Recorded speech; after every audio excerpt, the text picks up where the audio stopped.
Okay, the title of this lecture is Skyscrapers and the Housing Crisis.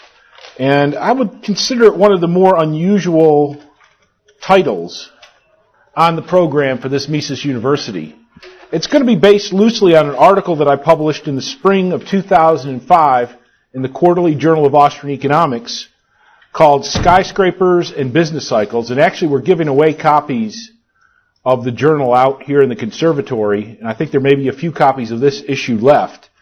And there's a lot of discussion in the article about business cycles in general and how Austrians feel about it. I'm not going to go through all of those points during the lecture itself, but I would encourage you to get a copy and to read the whole thing through at some point. The people who have done so, I've gotten a lot of positive response back from people who would say things like, I really understand the cycle theory now, or I really understand capital theory, or I really understand Cantillon effects as a result of reading this article.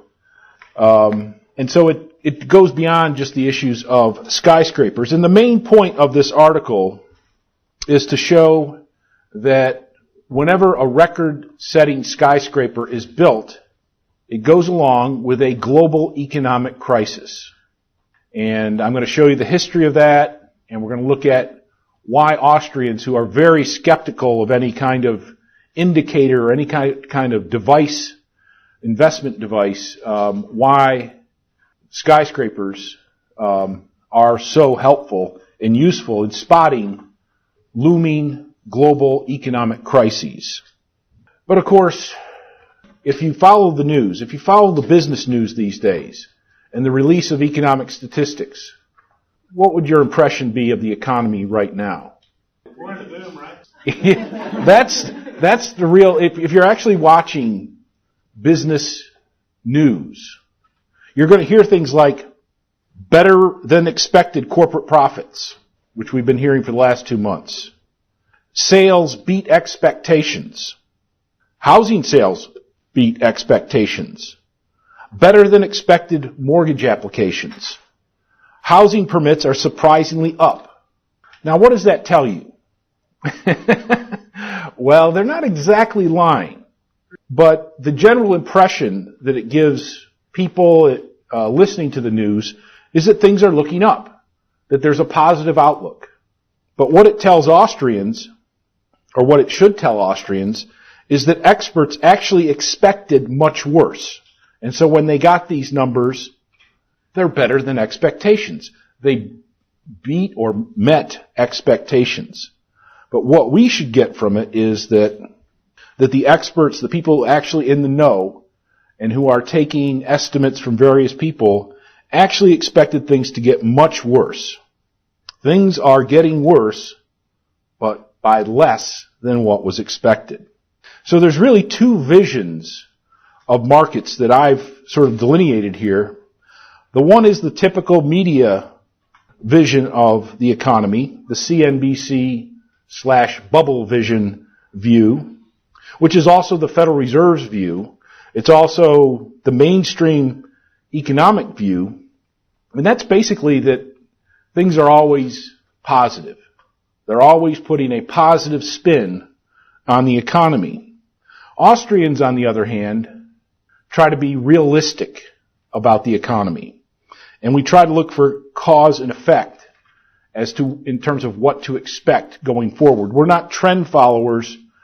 We're people who are looking for cause and effect relationships to tell us some information about the future. Of course, we're not perfect at that, but I think we've got a very good record.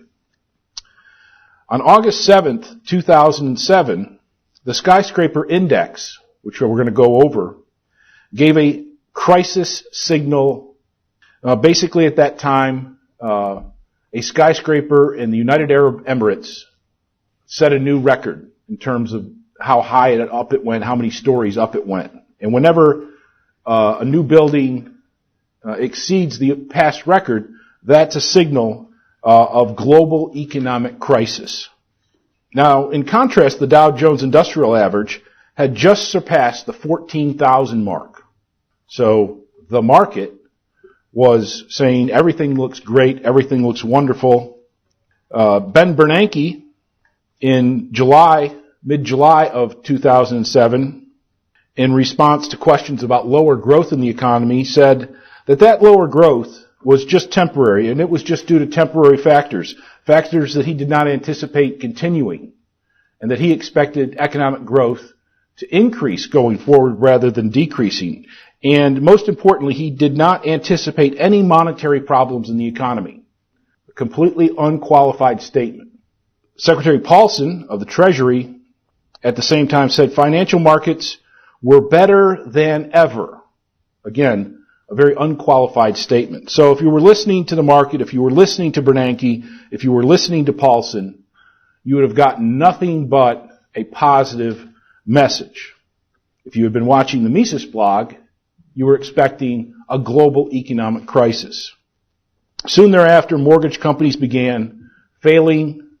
The bailouts began within the industry. Negative job growth started occurring for the first time since 2003. I really shouldn't use that phrase, negative job growth.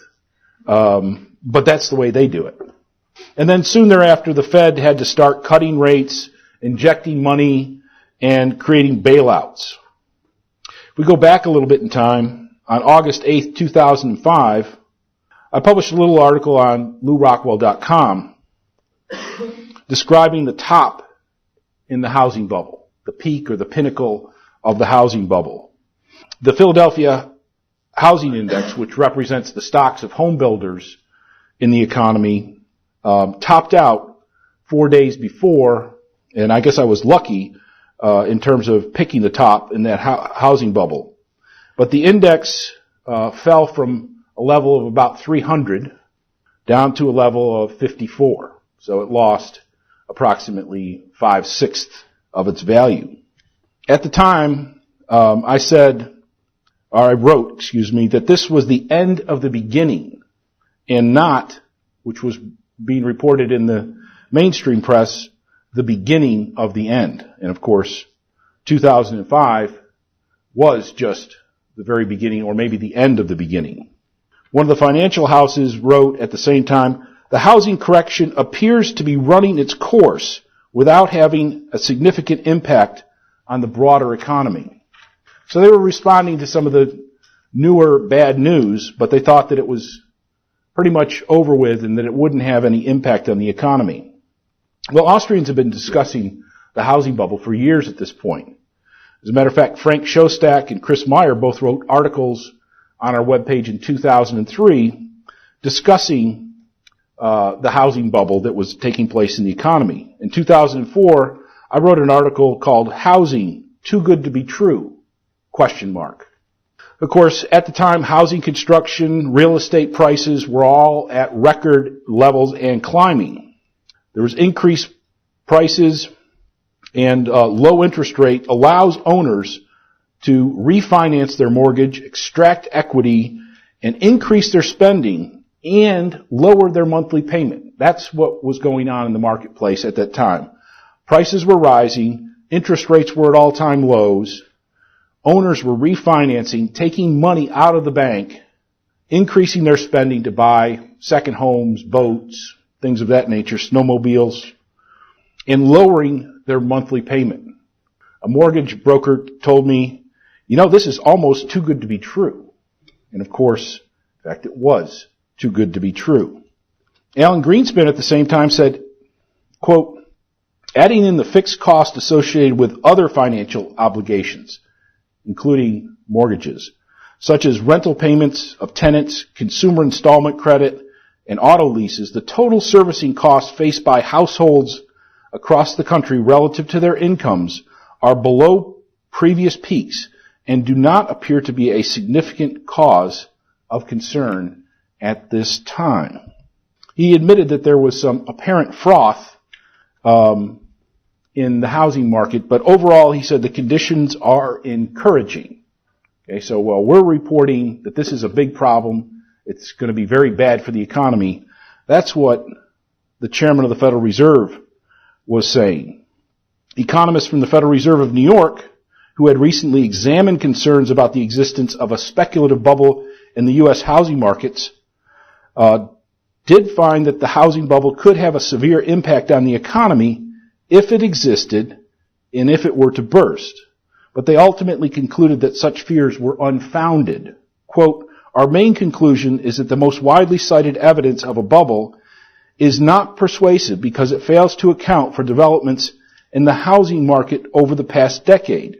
In particular, significant declines in nominal mortgage interest rates and demographic forces have supported housing demand, home construction, and home values during this period." This was 2004, the same point that I was writing. They found no basis for concern for any kind of severe drop in housing at all. And so these are leading economists at the Federal Reserve and their view of the economy. After that, I was asked to write an article about the economics of housing bubbles for a book. So I was asked in 2005. I submitted it in 2006. It still hasn't appeared, which is kind of discouraging, about a discouraging aspect of academic publishing. But it's available on our webpage in the working paper section, and it's forthcoming in a book edited by Randy Holcomb and Ben Powell. And at the time, Randy and Ben didn't believe there was a housing bubble, but they felt they had to have a chapter about housing bubbles. So they thought, well, let's make Thornton look bad here. At the same time, almost precisely at the same time, the same month that the paper became available, the new Fed chairman, Ben Bernanke, has admitted to the possibility of, quote, slower growth in house prices.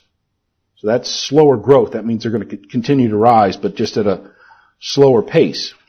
But he confidently declared that if this did happen, he'd just lower interest rates. That's all you have to do. Bernanke also believed that the mortgage market is more stable than in the past. And he noted in particular that, quote, "Our examiners tell us that lending standards are generally sound and are not comparable to the standards that contributed to broad problems in the banking industry 2 decades ago. In particular, real estate appraisal practices have improved." Okay, this is precisely at the same time that banks and mortgage companies are offering customers no interest loans, loans where the principal on the loan increases over time. They're offering loans for more than 100% of the value of the house, which was inflated, and all sorts of other junk mortgage products which are being condemned and are being considered to be abolished legally by the government at this point. At that time, Bernanke said, that lending standards are generally sound, better than in the past, in particular real estate appraisal prices. So I hope that gives you sort of some background to the differences in the perspectives of the Austrians versus the media, mainstream economists, Fed economists, and so on, which, of course, they hold the stage 99% of the time for 99-point-something percentage of the people. While we hold the stage very seldomly and in renegade publications like LouRockwell.com and Mises.org. Okay, the skyscrapers and business cycles.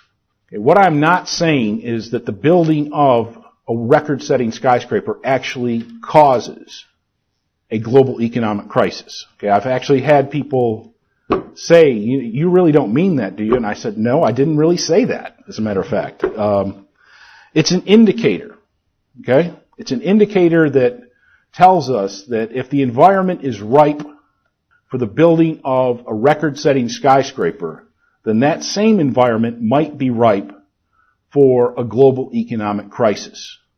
And of course, that environment that we're talking about is one in which central banks are following easy monetary policies, low interest rates, large increases in the monetary base and the money supply, easy credit conditions, speculative behavior, highly profitable investments, or the appearance of highly profitable investments throughout the economy, where everybody is hitting a home run on all of their investments, where everybody thinks they're a genius, when in reality, they just stumbled into a bubble. Okay, the history of skyscraper building. I've actually gone back and looked at earlier records, but the first primary bubble associated with skyscrapers was the Panic of 1907. And the Panic of 1907 helped set the stage, policy-wise, for the establishment of the Federal Reserve. It was at that point that the mechanisms were being put into place for the establishment of the Federal Reserve in the aftermath of the Panic of 1907. What was also occurring at the same time was the building of the Singer Building, the company that made Singer sewing machines, and the Metropolitan Life Insurance Building. The Singer Building was completed in 1908, and the MetLife Building was completed in 1909. So the sequence that we see with the skyscraper index is that the economy is in a bubble and somebody starts building a record-setting skyscraper. Then the economy goes into crisis, it crashes, and then, usually in the aftermath of that crisis, the beginning of that crisis, the building is completed. The Woolworth Building, the old department store building, which has since gone out of business, was completed in 1913. And it set the record. There was no global economic crisis associated with this particular record. All indicators were that we were going into a global economic crisis, but a couple things intervened to stop that. First, World War I. World War I, which was confined at the time to Europe, created a big demand for American products. And so while we were going into a very sharp contraction in the U.S. economy because of World War I and then the establishment of the Federal Reserve itself, we were able to actually bypass a global economic crisis, but of course we ended up with something much worse, which was World War I and the Federal Reserve. The building known as 40 Wall Street was completed in 1929. The Chrysler Building in New York City was completed in 1930, and the Empire State Building was completed in 1931. All began construction in either 1927 or 1928. Of course, the crash occurs in the fall of 1929, and then these buildings come online in succession and setting new records, 3 new records. And then we go a while, until the early 1970s, when World Trade Tower 1 was completed at 110 stories, setting a new record. That was then tied by World Trade Tower 2 at 110 stories, and the Sears Building at 110 stories, built in Chicago, completed in 1974. And this was linked up with what I call the Great Stagflation of the 1970s. The Keynesian economists were in control. They thought they had eliminated business cycles, something that I'll be discussing in my lecture on Saturday. And then the economy went into a recession during 1970, and we were in and out of recession from 1970 to 1982. 1980 to 1982 is sometimes called a depression because both inflation rates and unemployment rates exceeded 10%. But throughout the 1970s, the economy was in bad shape. We were off the gold standard. We had oil shortages. We had high rates of unemployment, high rates of inflation, leisure suits, disco music. Things were tough. And it's something that's called the Great Stagflation because we had a stagnating economy with inflation. Then we move forward to the 1990s with the completion of the Petronas Towers in Kuala Lumpur, Malaysia. That set a record, slightly higher record, and this was associated with the Asian contagion. Japan had already been in recession for a long period of time. The Asian contagion was the impact, the negative impact in the economy, again, associated with high rates of monetary growth and all that goes along with it, in all the Asian tiger countries, South Korea, Taiwan, Philippines, Malaysia, Indonesia, and so on. We had the next record was Taipei 101 in Taiwan, which was associated with the dot-com bomb, the meltdown in the NASDAQ market in the year 2000. And then the most recent crisis, which I'm not sure what the best name for that is associated with the Dubai Tower in the United Arab Emirates, which has set the record, has exceeded the record, but has not been completed. Actually, the indications that I've gotten from people on the ground there in the United Arab Emirates has miraculously turned from, wow, this is the greatest place in the world, a few years ago. Because I don't know if you've seen pictures and video from the United Arab Emirates, but they're doing all sorts of crazy things over there. They're building huge skyscrapers.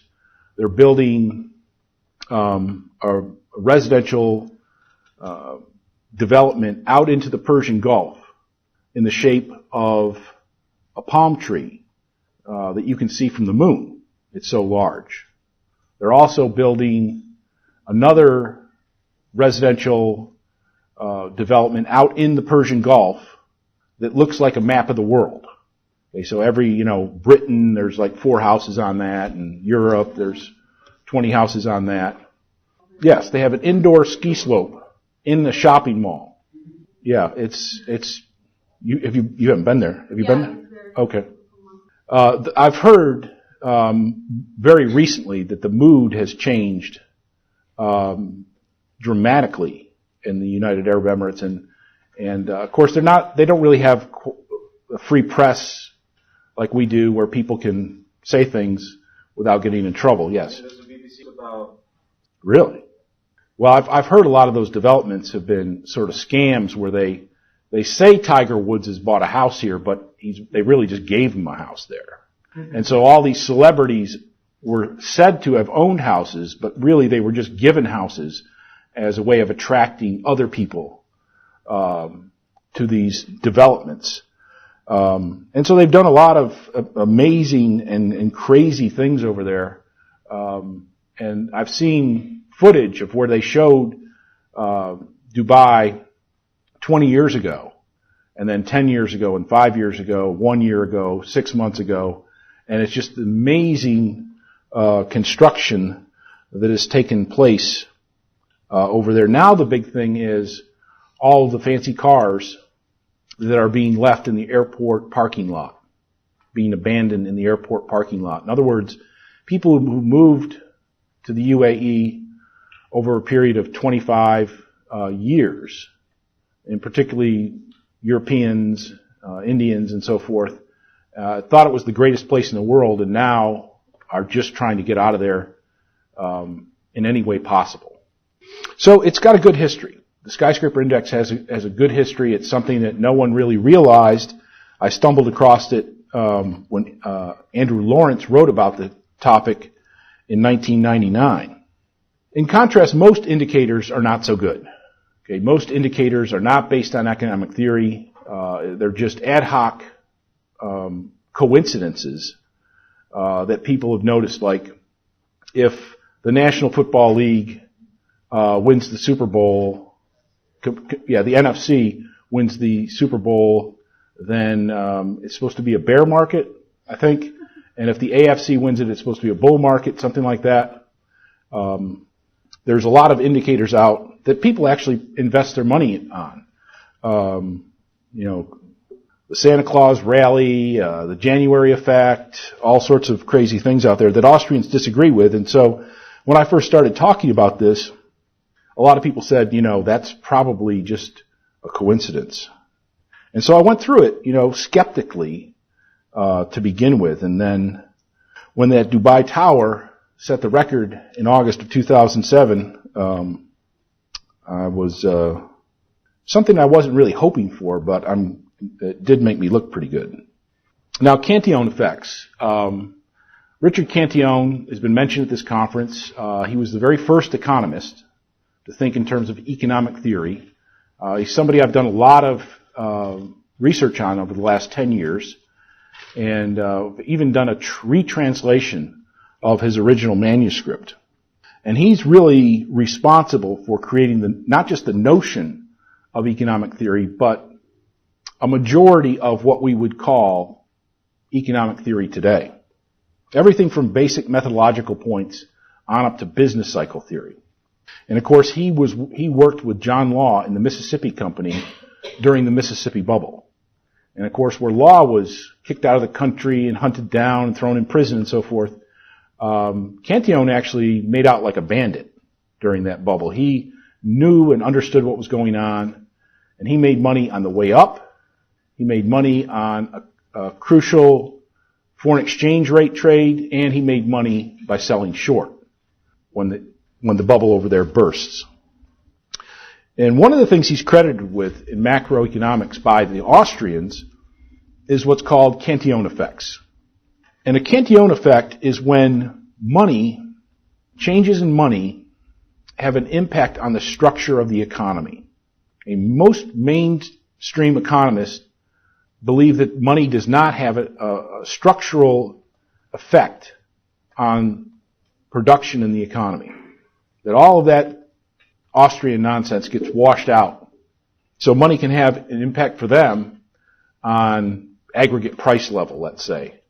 But it doesn't actually change the real structure in the economy, which would be bad for them because they don't look at the real structure in the economy. So a Cantillon effect takes place in the following manner. First, the supply of money is changed. Usually we think of an increase in the supply of money, but Cantillon actually went through increases and decreases and looked at it different ways in which money could be increased or decreased. This change in the money supply then has an effect on interest rates. And generally, again, we look at increases in the money supply and the result is decreases in the interest rate. If money is injected in the economy through the banking system given to lenders, then the result is lower interest rates. This change in interest rates has an impact on prices in the economy, relative prices in the economy. So how does a change in the interest rate affect relative prices? Well, we can see this on a daily basis. For example, if the interest rate were lowered and mortgage rates fell in the economy over a sustained period of time, one of the things that would happen is we might not see any change in the price of apples. We might not see any change in the price of a pair of Nike sneakers. But we would see a change in, for example, real estate prices. And the general rule is that lower interest rates lead to higher real estate prices, because lower interest rates make it easier to buy houses. So the relative price of housing has risen versus the price of apples and Nike sneakers. So we get a change in relative prices. That tells entrepreneurs what to produce. So if real estate prices or housing prices rise, where apple prices and sneaker prices stay the same, then entrepreneurial efforts will be directed to produce more houses. They might not change the amount of apples produced. They may not change the number of automobiles produced, but they are going to put more effort as a group to the production of homes. This change in the structure of production is going to result in the establishment of specific capital goods, like houses and like things to build houses. Okay, so you're going to get more nail guns, you're going to get more saws, you're going to get more factories that produce plumbing parts, refrigerators for new homes, countertops. And these are things that don't move very quickly in the economy. They can't be converted easily. Okay, so that the equipment that's necessary to produce granite countertops is not going to be useful in the production of Nike sneakers. I know nothing actually about the production of both of those things. I've never seen the inside of a factory that produces either one of them, but I can tell you that the equipment used to produce granite countertops would undoubtedly have very little application inside the sneaker factory or on the apple farm. No, I haven't. I have not. Now, what does specific capital mean? Well, yes.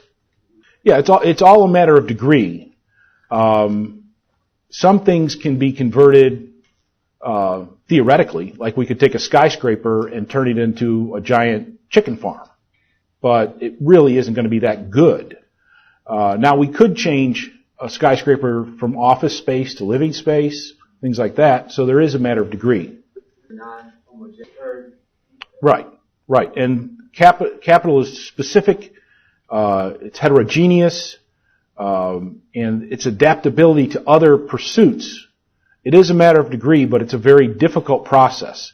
And this means, and this is sort of a key thing for understanding violent behavior in markets, I don't mean actual violence, but just dramatic changes in markets, is that because capital is specific, then all of the adjustment, or almost all of the adjustment, has to take place on the price side.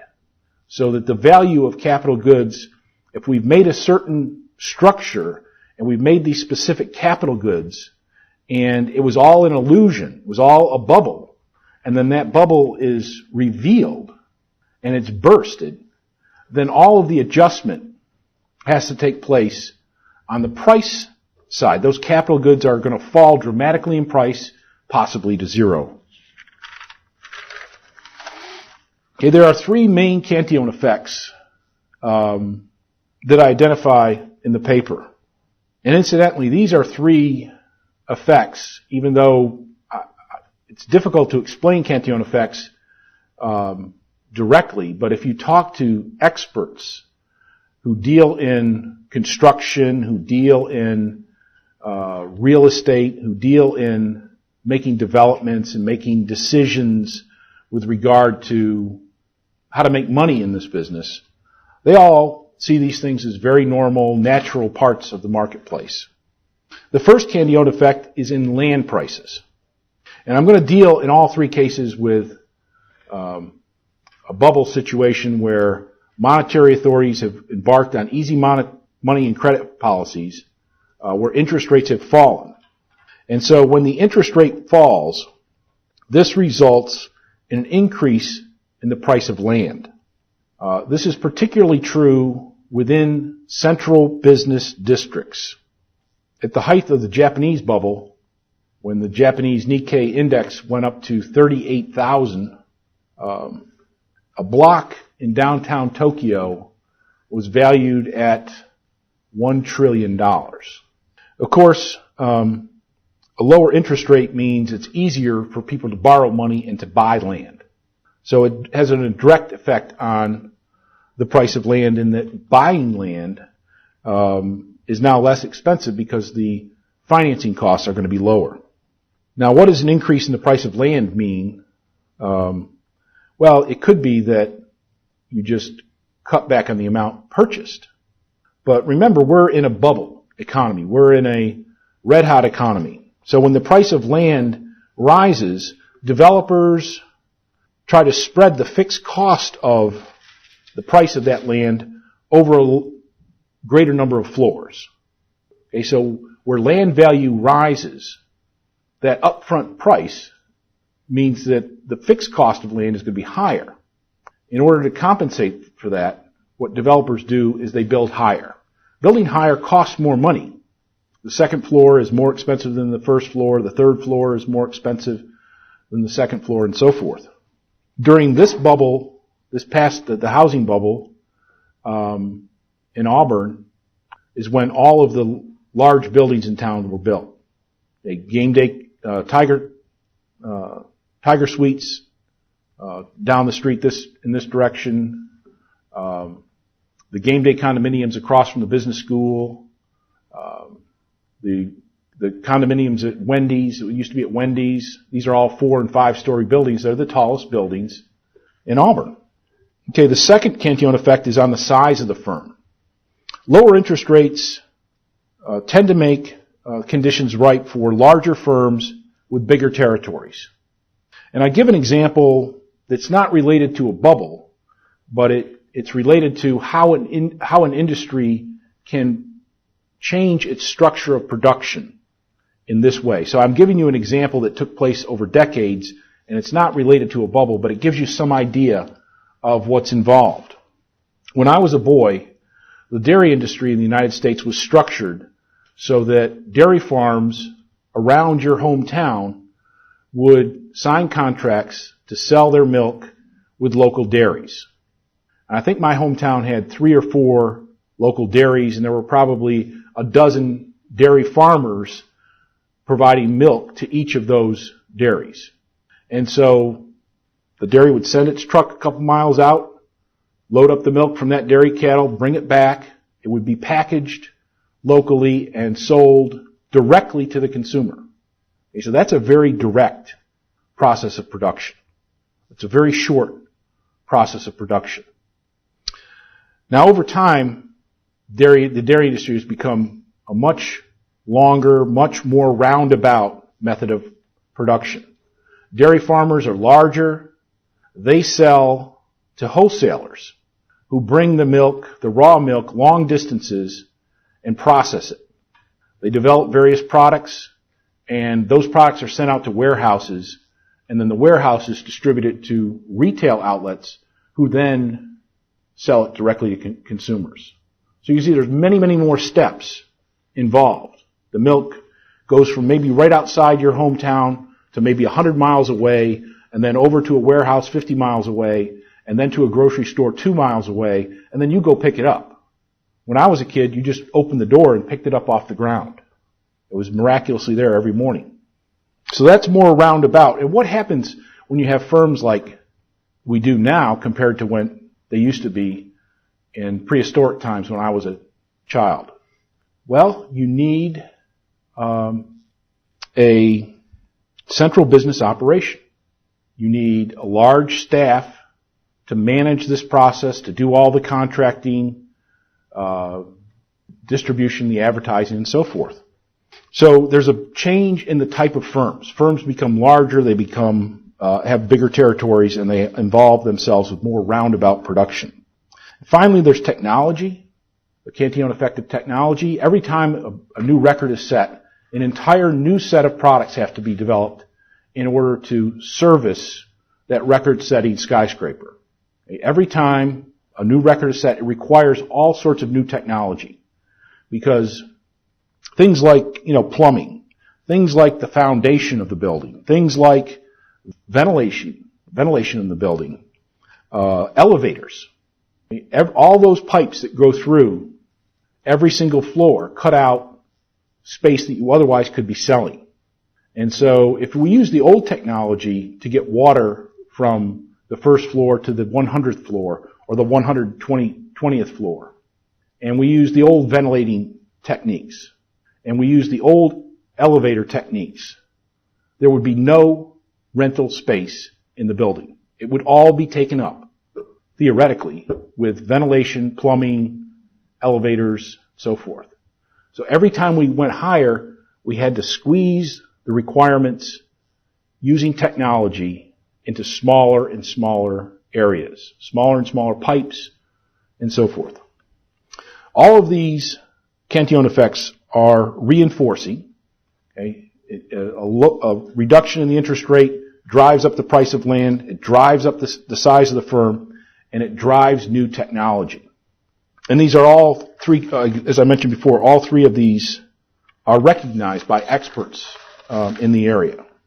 And so on the basis of these Cantillon effects that actually take place, that we can actually see, it gives us good support for the idea that the skyscraper index is not a fluke, that there is a real connection, and it makes sense in terms of Austrian economics. Okay? So at that point, how much time do I have? 15 minutes? Okay. Just take some questions about the housing bubble, the Austrian theory, whatever you'd like to know.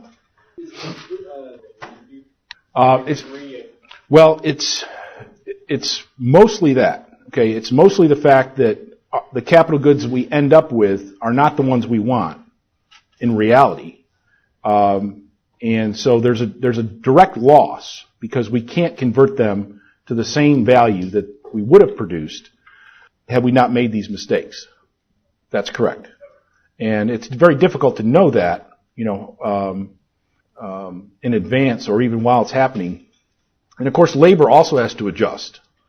So all those people who might have otherwise gone into regular manufacturing jobs and learned how to manage factories and operate machinery, these people have all been building houses and learning specific trades, which probably won't come back into the same value and the same use for years to come. And so they've got a long time before their jobs are going to become viable, and they've got a big gap in terms of their, what mainstream economists call human capital. And so that's going to make it very difficult because they're going back to square one. Yes? Had I known. Well, you need Austrian theory, but you also have to, just knowing the Austrian theory would not really help you. You have to have financial expertise, and you have to be out in the streets looking at things and hearing people say, it's too good to be true. And the Austrian theory only makes you alert to listening for those kind of things. I can tell you that I had to pay a very high capital gains tax last year. But in the aggregate, it doesn't really change things because, say, a bank or a mortgage company or a developer said, I read Rothbard and there's no way I'm going forward with this, because what happens then is just the next guy comes along and takes advantage of these low interest rates and these easy credit conditions. In banking, if one banker says, I'm going to be conservative, hey, somebody else will step up to the plate and make all those wrong decisions. So individuals can step out of the way, but that would never prevent the process from going forward, because you actually are bringing in people who are more oblivious to these conditions than the people who left. Now, I do know one guy pulled into the Institute in 2006, and he came up to me and shook my hand. He said, you guys are right. I really appreciate what you've been writing.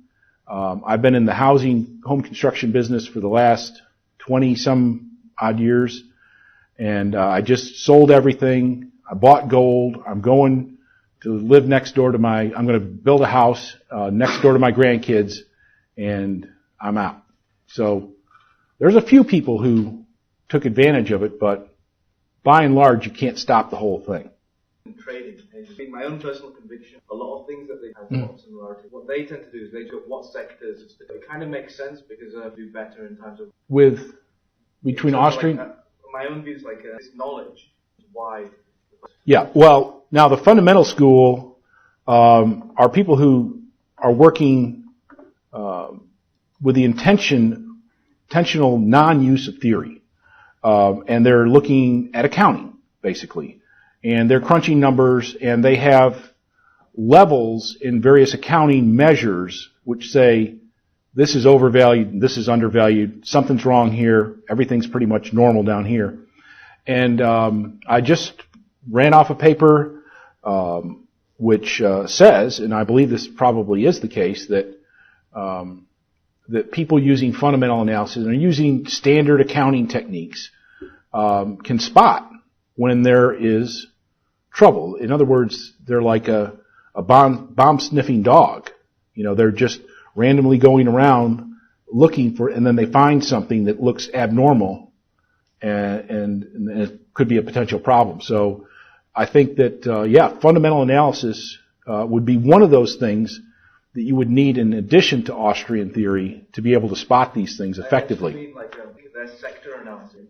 Yeah, and the sector analysis, when you see high-tech and capital-intensive industries doing extremely well, and and then other industries seemingly weak, that those are also indicators of potential trouble. All the way back. His monologue is not. Yeah, but he would also be in the camp of being a perma-bear, basically, where because of his business, which is betting that the economy is going to go down, betting that the market's going to go down, betting that negative things are going to happen and gold is going to go up. I'm very familiar with the fund. It's a good thing to use in terms of, trading these things, because it's your typical investor is not going to know much about shorting the markets. But there are Austrians that are sometimes called perma-bears, and they just say, we've got this central bank, and eventually it's going to cause a hyperinflation, and so we've got to be more or less permanently bearish about the economy, when in fact we have good periods, bad periods, not so good periods, really bad periods, boom periods, and so forth. I was just going to say, as a finance major, a lot of people stock and you sell at price gain. So you might think that you're in a market, but if housing prices go up another, you've got to pay that person. Then all the money that you own, you might go broke before the price actually falls. So you have to be really careful. Shorting the marketplace is a very difficult and risky way of doing the market. You really, I guess there's more risk in shorting the market than there is ceteris paribus betting on the market. He's one of the first people to say, I know it's going to crash, but I don't know when it could. Mm-hmm. Therefore, he just kind of meddles. But no, he's, as far as I know, that's not a major or if any kind of part of his. He was actually betting. Actually, things had already started to sour a little bit in the housing bubble, but he was advocating gold and Asian stocks and things like that. I follow the waterline. He doesn't recommend short for average investors. He actually commented that the economy would have been crashed sooner than if they have, as long as they have the meat. How can you say that gold is a good thing? You bought gold at this. 2 years from now, gold's going to go up, so he financially has an average investor. But room occupancy rate 4%. So yeah. Kind of prolong the bubble. Yeah, and I should speak to that. The fact that things are better than expected, there are reasons why things are better than expected. I mean, we didn't sleep through the fact that the U.S. government put $1 trillion bailout in the economy and stepped behind 20 some odd $1 trillion worth of potentially bad loans and investment products.